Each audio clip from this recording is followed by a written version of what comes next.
তুমি না আমারে বলছিলে তুমি আমার পরীক্ষায় সব দেখাইবা, দেখাই না কথা কয়ে কত ভালো ভালো খাবার খাইছো।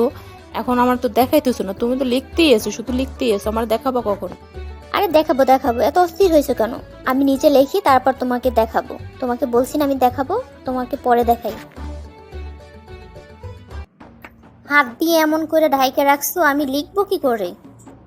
আমার এমনই অভ্যাস হাত দিয়ে লেখা। এমন করে দেখতে পারলে দেখো, নাইলে তোমার লেখার দরকার নেই।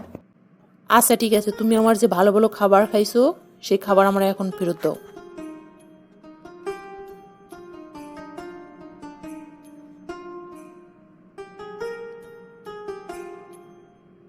তোমার এত বড় সাহস, তুমি আমার মাথায় হাত দিলে? ম্যাডামকে ডাকতেছি, দাঁড়াও।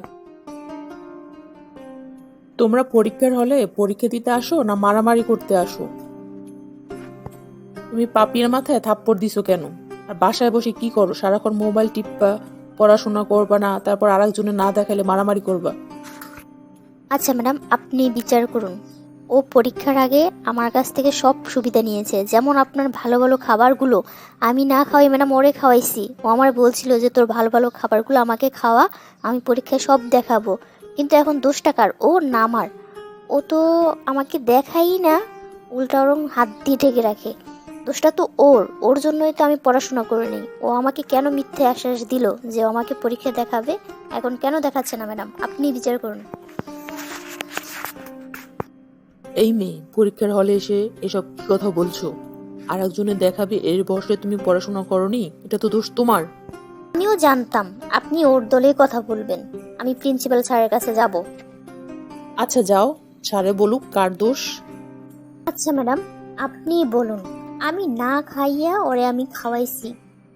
ও আমাকে মিথ্যা আশ্বাস কেন দিল? এখন কেন দেখাচ্ছে না? ম্যাডাম, আজকাল কি এখন এরকম কি কেউ আছে নিজে না খাইয়ে আর একজনকে খাওয়ায়? কিন্তু আমি খাওয়াইছি ম্যাডাম, আমি খাওয়াইছি। যেভাবে হোক আমার খাতা আমাকে ফেরত দিন, আমি লিখবো। তোমরা দুজনে দুই পাশে বসো, আমি খাতা দিচ্ছি, এরপরে জানি কোনো সাউন্ড না আসে। আর কেন মারামারি করছো তোমরা? তোমরা এখন তো বড় হয়েছো, এখনো যদি মারামারি অভ্যাসটা থাকে তাহলে কলেজে কি করবে তোমরা?